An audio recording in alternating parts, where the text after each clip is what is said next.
नमस्ते सबैजनालाई. Here we will discuss some important physics objective for MBBS and engineering entrance preparation. Question collection सबै नै धेरै नै इम्पोर्टेन्ट छ इन्ट्रान्स पोइन्ट अफ भ्यूको लागि. पार्ट 1 मा पनि क्वेसनहरू धेरै नै इम्पोर्टेन्ट छ इन्ट्रान्स पोइन्ट अफ भ्यूको लागि. गएर एकपल्ट भिजिट गर्नु होला. र आजको हाम्रो क्वेसन फर्स्टमा के छ? A particle is moving in a uniform circular motion with constant speed v along a circle of radius r. The acceleration of the particle is. अब हेरौँ त क्वेसन पहिला हामी बुझौँ. धेरैजना मिस्टेक गरिरहन्छ क्वेसनमा, तर सिम्पली नै छ क्वेसन यो. सिम्पल छ क्वेसन यो. इन्ट्रान्स पोइन्ट भेला धेरै नै इम्पोर्टेन्ट छ क्वेसन. अब हेरौँ त यो फिगरमा हेरौँ त. सेन्टर एराउन्ड कुनै बडी रोटेसनल मोसन गर्छ भने हामीले भित्र कुन फोर्स लाग्छ? टुवर्ड्स द सेन्टर कुन फोर्स लाग्छ? सेन्ट्रिपेटल फोर्स लाग्छ. सेन्ट्रिफ्युगल फोर्स लाग्दैन है. फेरि टुवर्ड्स द सेन्टर कुन फोर्स लाग्छ हाम्रो? यो फिगरमा हेरौँ त. टुवर्ड्स द सेन्टर कुन फोर्स लाग्छ हाम्रो? सेन्ट्रिपेटल फोर्स हैन? त्यही मैले भनेको छु. अब हेरौँ त. When a body moves in a circular path, the force which acts towards the center. Towards centre के हुन्छ हाम्रो? Centripetal force. र अबे भयो भने के हुन्छ? Centrifugal force. त हाम्रो के छ यो? टुवर्ड्स सेन्टर भनेको छ हैन? टुवर्ड्स सेन्टर फोर्स लागेको छ. टुवर्ड्स सेन्टर फोर्स कुन छ? Centripetal force. त्यही भएर हामीले यहाँ कुन सोधेको छ? एक्सेलरेसन सोधेको छ. हामीले कुन हुन्छ? सेन्ट्रिपेटल एक्सेलरेसन हुन्छ. सिम्पली हामीले के भनेको छ? सेन्ट्रिपेटल एक्सेलरेसनको फर्मुला के हो त्यो सोधेको छ. सिम्पली हाम्रो एन्सर के हुन्छ? v square by r. Option number D. Question धेरैजना झुकिन्छ यो हैन? हाम्रो के हुन्छ यहाँ? Centripetal acceleration. किनभने when a body moves in a circular path, the force which acts towards the center. सेन्टरमा कुन फोर्स छ? Centripetal force. त्यही भएर हाम्रो के भयो? सेन्ट्रिपेटल एक्सेलरेसन हुन्छ. v square by r. हाम्रो अप्सन नम्बर के हुन्छ? D. v square by r. Question collection धेरै नै इम्पोर्टेन्ट छ इन्ट्रान्स पोइन्ट भ्यूको लागि. राम्ररी भिजिट गर्नु होला, हेर्नु होला. र भिडियो मन परेमा च्यानललाई शेयर सब्सक्राइब पनि गरिदिनु होला. क्वेसन नम्बर 2 हेरौँ त. Railway tracks are laid on large sized wooden blocks. Why? Option हेरौँ त. To reduce the weight of the train, to reduce the pressure on the earth surface, to reduce the force on earth surface, to increase the velocity of train. त हामीले के हुन्छ यसमा? Simply to reduce the pressure on the earth surface. धेरै important question छ यो, सोधिरहन्छ एक्जाममा. अप्सन नम्बर बी हाम्रो के हुन्छ? To reduce the pressure on earth surface. Option B हाम्रो एन्सर हुन्छ. क्वेसन 3 हेरौँ त. Resistivity of material is independent from. धेरै नै इम्पोर्टेन्ट क्वेसन छ यो. धेरै नै म्याक्सिमम क्वेसन सोधिरहन्छ यसमा. Nature of material, temperature of material, dimension of material. D number both A and B. Important question छ यो. क्वेसन प्र्याक्टिस थाहा हुन्छ. यो क्वेसनहरू सोधिरहन्छ. त हाम्रो डिपेन्ड के गर्छ पहिला हेरौँ त. Resistivity of material depends on nature of material and temperature of material. त हाम्रो केमा डिपेन्ड गर्छ? नेचर अफ मेटेरियल डिपेन्ड गर्छ र टेम्परेचर अफ मेटेरियल के गर्छ? डिपेन्ड गर्छ. र केमा इन्डिपेन्डेन्ट हुन्छ? Dimension of material. त्यही भएर हाम्रो एन्सर के हुन्छ? Option number C, dimension of material. Important कुरा छ, बुझौँ त पहिला हामी. रेसिस्टिभिटी अफ मेटेरियल केमा डिपेन्ड गर्छ? नेचर र टेम्परेचर अफ मेटेरियल के गर्छ? डिपेन्ड गर्छ. र केमा डिपेन्ड गर्दैन? डाइमेन्सन अफ मेटेरियलमा. त्यही भएर हाम्रो अप्सन के हुन्छ? सी नम्बर हैन? सी नम्बर हाम्रो एन्सर हुन्छ. डाइमेन्सन अफ मेटेरियलमा के गर्छ? इन्डिपेन्डेन्ट हुन्छ.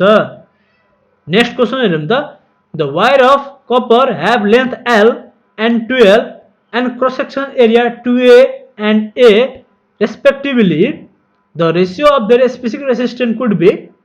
अप्सन हेरौँ त. 1:8, 1:2, 1:3, 1:1. अब क्वेसन बुझ. हामीले के सोधेको छ यो क्वेसनमा? Specific resistance. यो क्वेसन धेरै नै इम्पोर्टेन्ट छ. धेरैजनाले मिस्टेक गरिरहेको हुन्छ, झुकिन्छ धेरैजनाले के गर्ने नगर्ने भनेर. हाम्रो लेन्थ दिएको छ, एरिया दिएको छ, फर्मुला युज गरेर निकालिदिन्छ. तर त्यस्तो छैन हाम्रो यहाँ. स्पेसिफिक रेसिस्टेन्स भनेको छ. त हामीले के छ यो स्पेसिफिक रेसिस्टेन्स पहिला डिपेन्ड गर्छ कि गर्दैन लेन्थ र एरियामा? त्यो कुरा बुझ्नुपर्छ. त हामीले के हुन्छ? Specific resistance is independent on dimension of material. Question 3 र 4 सेमै छ है। त के हुन्छ स्पेसिफिक रेसिस्टेन्स के गर्छ हाम्रो इन्डिपेन्डेन्ट हुन्छ केमा डाइमेन्सन अफ मेटेरियलमा। त्यही भएर हाम्रो लेन्थमा पनि डिपेन्ड गर्दैन एरियामा पनि डिपेन्ड गर्दैन हैन। किन डाइमेन्सन इन्डिपेन्डेन्ट छ केमा डाइमेन्सन अफ मेटेरियलमा। त्यही भएर हाम्रो एन्सर के हुन्छ डी नम्बर 1:1। यो हाम्रो डी नम्बर एन्सर के हुन्छ डी नम्बर हाम्रो एन्सर हुन्छ 1:1 किन डिपेन्डै गर्दैन हाम्रो डाइमेन्सनमा। त्यही भएर हाम्रो एन्सर के हुन्छ 1:1 हैन।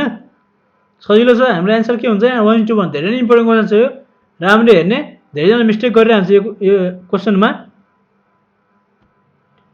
क्वेसन 5 हेरौँ त railway tracks are banked on curve so that the train may not fall down inwards the weight of the train may be reduce necessary centripetal force may be obtained from horizontal component of the normal reaction due to track। D में के छ no frictional force may be produced between the wheels and tracks। त हाम्रो के हुन्छ centripetal force कुरा आउँछ त हाम्रो यो अप्सन सी के हुन्छ एन्सर हुन्छ necessary centripetal force may be obtained from horizontal component of the normal reaction due to track। त हाम्रो यहाँ के हुन्छ अप्सन नम्बर सी हाम्रो के हुन्छ एन्सर हुन्छ। इम्पोर्टेन्ट क्वेसन छ यो।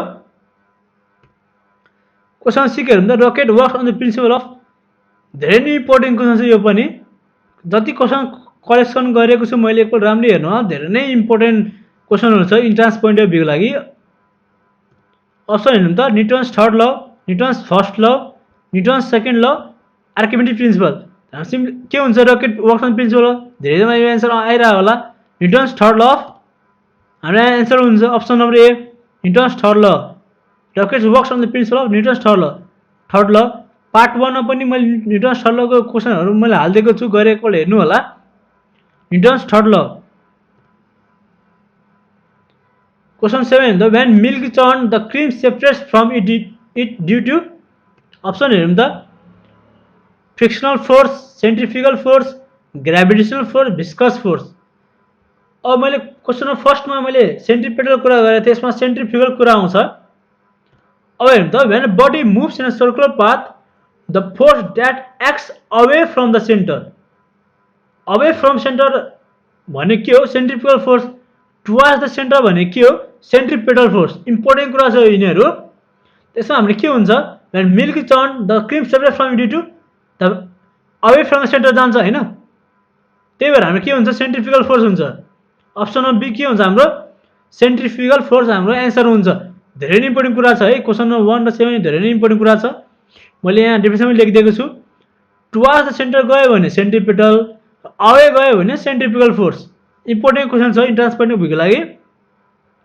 हाम्रो अप्सनमा के हुन्छ बी सेन्ट्रिफ्युगल फोर्स।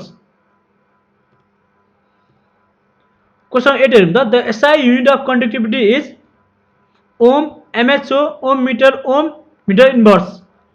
यसमा कुनै 3-4 टर्म हेरौँ त पहिला यो क्वेसनहरू सोधिरहेको हुन्छ कन्डक्टेन्स को रिप्रेजेन्ट के हुन्छ G conductance is reciprocal of resistance G is equals 1/r। के हुन्छ रेसिप्रोकल अफ रेसिस्टेन्स हुन्छ हैन। युनिट अफ रेसिस्टेन्स के हुन्छ ओम र त्यही कन्डक्टेन्स के हुन्छ त्यसको अपोजिट हुन्छ ओमको एमएचओ हुन्छ सरी रेसिस्टेन्सको ओम भयो भने कन्डक्टेन्स के हुन्छ एमएचओ हुन्छ जस्ट अपोजिट हैन। अब हेर्नु त रेसिस्टिभिटीको युनिट के हुन्छ ओम मिटर। रेसिस्टिभिटी र कन्डक्टिभिटी पनि के हुन्छ रेसिप्रोकल हुन्छ हैन। त्यही भएर युनिट अफ रेसिस्टिभिटी के हुन्छ ओम मिटर र कन्डक्टिभिटी के हुन्छ जस्ट यसको अपोजिट हुन्छ एमएचओ मिटर इन्भर्स। त्यही भएर हाम्रो एन्सर के हुन्छ डी। यो चाहिँ 3वटा सबै नै इम्पोर्टेन्ट छ सोधिरहन्छ एक्जाममा युनिटहरू। मैले यहाँ राम्ररी लेखिदिएको छु एकपल्ट हेर्नु होला राम्ररी। के हुन्छ हाम्रो एन्सर एमएचओ मिटर इन्भर्स। कन्डक्टिभिटीको युनिट के हुन्छ एमएचओ मिटर इन्भर्स। रेसिस्टिभिटी सोध्यो भने के हुन्छ ओम मिटर। रेसिस्टिभिटी सोध्यो भने हाम्रो अप्सन सी हुन्छ र कन्डक्टेन्स सोध्यो भने हाम्रो अप्सन बी हुन्छ। रेसिस्टेन्स सोध्यो भने हाम्रो अप्सनमा ए हुन्छ।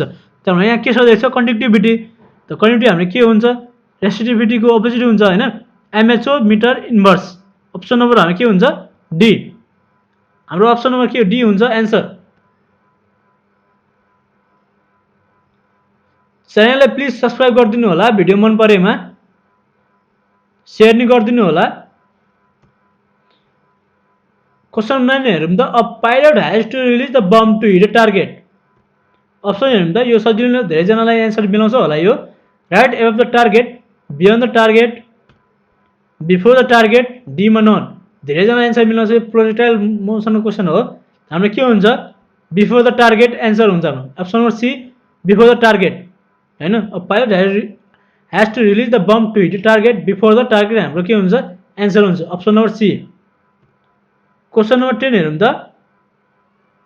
आजको यो लास्ट क्वेसन हो मैले 10-10 वटा क्वेसन मात्रै बनाउने गरेको छु राम्ररी हेर्नु होला धेरै नै इम्पोर्टेन्ट क्वेसनहरु छ which of following is smallest unit of length micrometre nanometre angstrom fermimetre अब हेरौँ त 1 माइक्रोन भनेको 10⁻⁶ मिटर हो 1 न्यानोमिटर भनेको 10⁻⁹ मिटर हो हैन 1 एङ्स्ट्रम भनेको 10⁻10 मिटर हो 1 फेरिम भनेको 10⁻15 मिटर हो हैन हाम्रो स्मलेस्ट सोधेको छ के हुन्छ हाम्रो स्मलेस्ट 1 फेर्मी किन 10⁻15 छ हैन त्यही भएर हाम्रो यहाँ एन्सर के हुन्छ D fermi metre option D के हुन्छ हाम्रो एन्सर हुन्छ